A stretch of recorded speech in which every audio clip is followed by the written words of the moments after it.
Todos nós buscamos conhecimento e a Bíblia nos incentiva a buscar conhecimento. Mas hoje ela nos alerta para o perigo do conhecimento. O apóstolo Paulo diz uma frase aqui no capítulo 8 da primeira carta aos Coríntios que eu vou ler para você. O conhecimento traz orgulho, enquanto o amor fortalece. É o final do primeiro versículo do capítulo 8 da carta aos Coríntios. O conhecimento traz orgulho, enquanto o amor fortalece.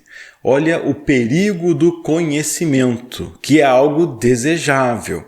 Então, em que sentido o conhecimento é desejável e em que sentido o conhecimento vai trazer esse perigo do orgulho? Já podemos entender que o conhecimento não pode ser aplicado sem amor. Porque se o conhecimento traz orgulho, mas o amor fortalece, então se o conhecimento for aplicado com amor, assim nós teremos um fortalecimento. Vamos entender do que é que o apóstolo Paulo está falando. Aqui nesse capítulo ele está falando sobre uma coisa que pode ser feita, mas que alguns acham que é errado ser feito. E dependendo das regiões do Brasil, existem várias coisas desse tipo, né? Dependendo das culturas, dependendo das regiões do mundo, né? Você pode ter igrejas, por exemplo, que acham que uma determinada roupa não deve ser usada, né? Eu já vi, por exemplo, igrejas onde os homens que pertencem àquela determinada igreja não podem usar shorts, apenas podem usar calça. Bom, isso não quer dizer que todos os cristãos não podem usar shorts, mas existe aquele costume de algo que não é errado pela Bíblia, mas para aquele povo é errado. O que fazer diante disso? Eu tenho o conhecimento de que não é errado usar shorts, por exemplo. Aplicando a mulheres, pode ser quanto ao corte do cabelo, quanto ao uso de acessórios. Eu posso ter o conhecimento de que fazer aquilo não é errado. Mas daí, se eu usar esse conhecimento sem amor, o que eu causarei? O apóstolo Paulo está falando exatamente disso, mas usando uma coisa da época que era sobre a alimentação. Naquela época existia a dúvida sobre a alimentação. Nós podemos comer animais que foram sacrificados a ídolos, né? Quando eu era criança, morei em Salvador e era uma luta lá porque queríamos comer acarajé, mas daí as pessoas que faziam acarajé consagravam aquele acarajé a alguns ídolos deles e daí os cristãos ficavam na dúvida, posso comer acarajé? Não posso comer acarajé? Quando eu era criança aqui também no interior de São Paulo havia algumas festas que não eram da nossa igreja e aqueles frangos, aqueles animais, aquelas comidas eram dedicadas àqueles ídolos, né, das festas e daí nós ficávamos assim, não pode comer esse frango, pode ou não pode comer? O apóstolo Paulo resolve isso com muita facilidade, esses ídolos não são nada. Tem muita gente que acredita na força desses ídolos. Ele diz assim no versículo 5, é fato que existem os que são chamados deuses, existem. Mas para nós, porém, no versículo 6, há somente um Deus, o Pai, de quem vieram todas as coisas criadas. Então o frango pode ser consagrado para quem for, ele veio de Deus. O feijão que foi feito bolinho de acarajé, o camarão, a carne seca, a pimenta foi feita por Deus. Todas as coisas foram feitas por Deus. Então qual é o problema de se comer essas coisas? Elas podem ser consumidas. Nós vivemos para Ele. Há somente um Senhor, Jesus Cristo, por meio de quem todas as coisas foram criadas e por meio de quem recebemos vida. É assim que ele termina o versículo 6. Só que o apóstolo Paulo abre um porém.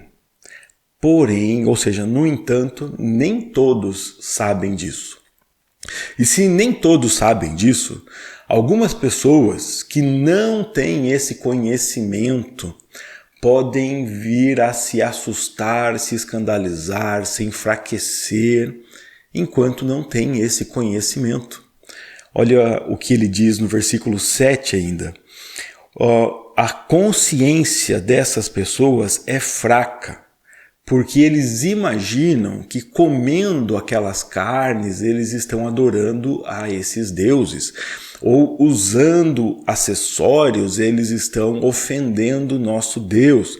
A consciência deles é fraca e contaminada. Nós que comemos, nós que sabemos, que temos o conhecimento, nós não perdemos nada se comermos ou não comermos, se usarmos ou não usarmos, se bebermos ou não bebermos. É o que ele diz no versículo 8. Então tenham cuidado. É o que vai vir para nós aqui no versículo 9. Cuidado para que a sua liberdade não leve outros de consciência fraca a tropeçarem.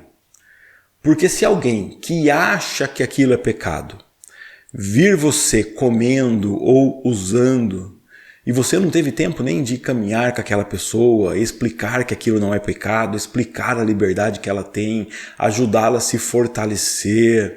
Se você apenas praticar o que não é pecado, mas ela acha que é, você estará enfraquecendo essa pessoa. Você está induzindo aquela pessoa a contaminar a consciência quando você faz o que você sabe que pode fazer, o que o seu conhecimento permite, mas sem o amor pela pessoa. Versículo 11 diz assim: assim, por causa do seu conhecimento superior, você sabe, você conhece, um irmão fraco, pelo qual Cristo morreu, acaba se perdendo.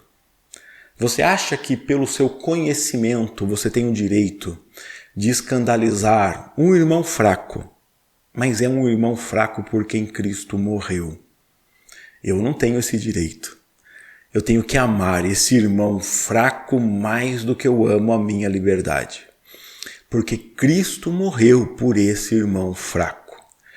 Eu tenho que buscar caminhar com esse irmão fraco para que ele entenda que todas as coisas são de Deus, para que ele entenda que aquelas coisas das quais eles têm medo não podem trazer nenhum malefício para ele. Quem cuida da vida dele é Deus. Quem criou todos os objetos, todos os animais, quem criou todas as coisas foi Deus.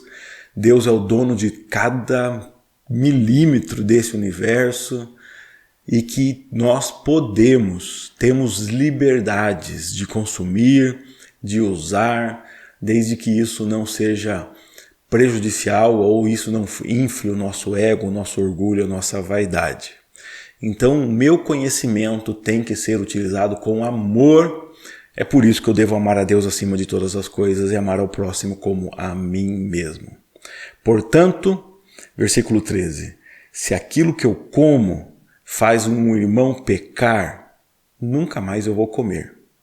Porque quando eu faço isso, quando eu faço o irmão andar errado, quando eu faço o que ele considera errado, no versículo 12 ele está dizendo, eu faço que ele peque contra Cristo. Então use a sua liberdade, mas use com amor. Se tem um irmão fraco perto de você, amorosamente se aproxime dele e ajude-o a compreender, se fortalecer. Ajude-o a entender a graça de Deus. Mas tenha muito cuidado para não fazer um irmão fraco seu pecar, cair, se escandalizar, porque Cristo morreu por ele. Ame o seu irmão mais do que você ama a sua liberdade e seu conhecimento. Foi muito bom ler mais um trecho da Bíblia com você, trazer mais essa meditação, e eu espero que essa meditação nos ajude a caminharmos mais juntos, ajudarmos uns aos outros, fortalecermos uns aos outros. Nós precisamos disso, a igreja do Senhor precisa disso. Nós precisamos aprender a controlar nossos impulsos, dominar, nossos impulsos, entendendo que devemos sim caminhar juntos e amar pessoas mais do que a nossa liberdade. Se você entende que esse vídeo pode ajudar outras pessoas a refletirem também sobre a liberdade, sobre o amor, então compartilha esse vídeo aí, manda para os seus amigos, compartilha nas suas redes. Não vai embora antes de verificar se você está inscrito no canal e deixa um like no vídeo. E eu espero você aqui amanhã lendo mais um trecho da Bíblia, porque todos os dias, se Deus assim nos permitir, nós temos aqui um vídeo comentando um dos trechos da Bíblia que lemos, seguindo a sequência da Bíblia 365. Um grande abraço, até o próximo vídeo, se Deus quiser.